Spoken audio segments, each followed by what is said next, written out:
Dans la banlieue de la ville d'Avignon, une famille habita dans le coin. Elle fut composée du couple Emmanuel et Olivia et eurent 2 enfants, Axel et Charlotte. Ce fut une famille très joueur, aimant vivre de nouvelles expériences. Un après-midi, ils jouèrent ensemble au jeu du loup-garou en compagnie du père d'Emmanuel, Basile.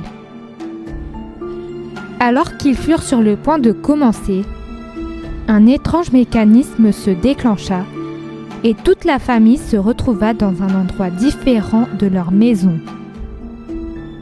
Ce fut l'incompréhension générale pour tout le monde. Ils se posèrent pas mal de questions sur ce qui vint de se passer.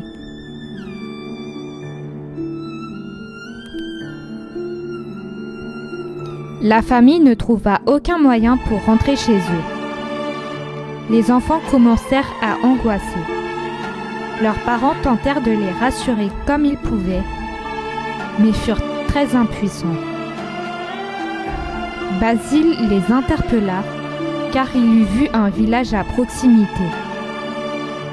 Ainsi, il leur proposa de s'y rendre afin de connaître l'endroit où ils étaient. Une fois arrivés au village, ils découvrirent que les habitants et l'atmosphère furent différents de leur ville natale.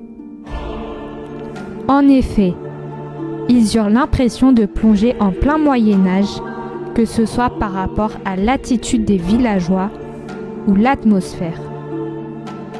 De plus, ils assistèrent à la décapitation d'un villageois.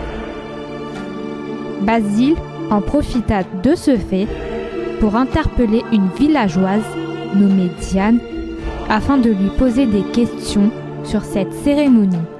« Bonjour madame !» s'exclame ma Basile. « Bonjour monsieur, en quoi puis-je vous aider ?»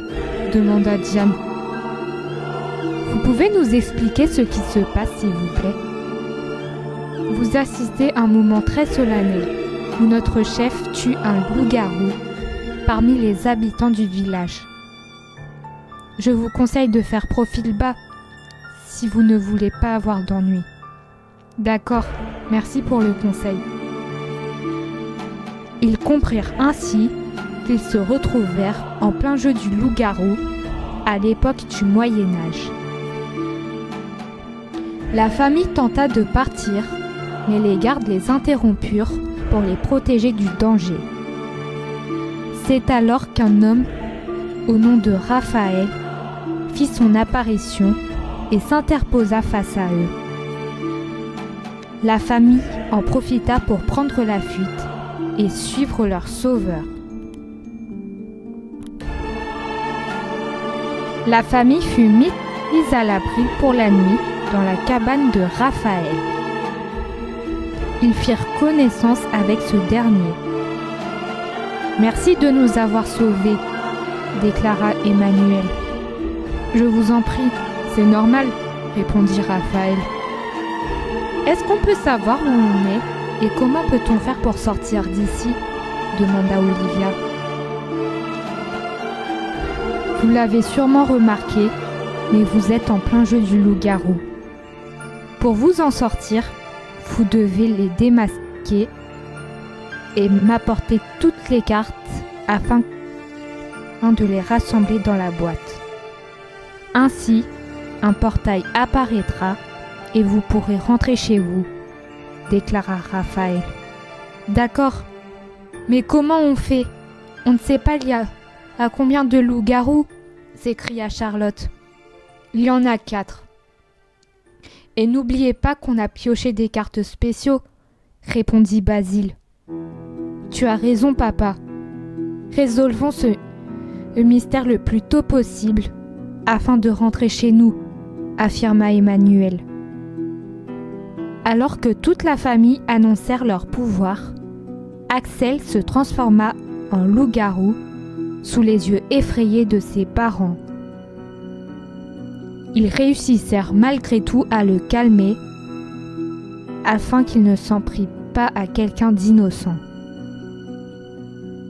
Un nouveau jour se leva et la famille de Basile fut sur le pied de guerre pour démasquer les loups-garous. Grâce à ses pouvoirs de voyance, Charlotte identifia les 3 autres loups-garous et son père prit discrètement leurs cartes au moment de leur mort.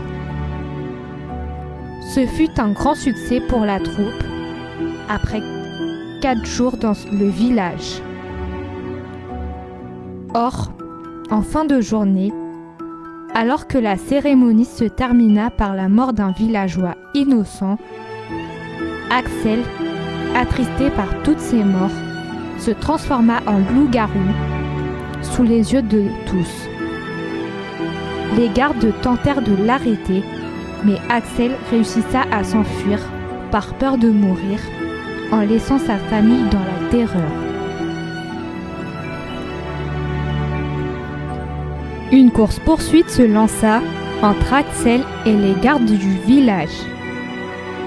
La troupe tenta de le rejoindre, mais fut interrompue par les gardes. « Laissez-nous passer, s'il vous plaît !» demanda Olivia. « Impossible. Je ne peux pas vous laisser passer. C'est trop dangereux !» répondit le garde. « Je vous en supplie. Ce loup-garou a peur, mais on peut arriver à le raisonner, » déclara Emmanuel. « Écoutez, si vous désobéissez aux ordres, on vous mettra au cachot et vous recevrez le même sort réservé aux traîtres, » répondit un des gardes. Alors que ce fut sans espoir pour la troupe, Diane apparut devant eux et prétendit aux gardes qu'elle avait vu des loups-garous féroces derrière le village. Les gardes la suivirent et toute la famille, accompagnée de Raphaël, partirent à la recherche d'Axel. Après avoir parcouru quelques mètres, ils le retrouvèrent dans une église abandonnée. Emmanuel et Olivia tentèrent de le raisonner, mais ce dernier ne les reconnut pas. Il fut ainsi prêt à tout pour se défendre. Il tenta de s'attaquer à eux, mais un garde le mit à terre. Emmanuel et Olivia furent très attristés par la mort de leur fils, notamment la jeune femme qui s'en prit aux gardes grâce à ses pouvoirs de sorcière. Elle fut très étonnée de ce qu'elle vint de faire. Néanmoins, elle ne voulut pas perdre de temps et utilisa ses pouvoirs pour réanimer Axel. Le jeune garçon se réveilla et tout le monde fut soulagé qu'il soit vivant. Ensemble, ils sortirent de l'église et se rendirent à la cabane de Raphaël. Quelques instants plus tard, à la cabane de Raphaël, toute la famille ainsi que Diane et leur guide rassemblèrent les cartes du loup-garou. Une fois les cartes réunies, un portail s'ouvra.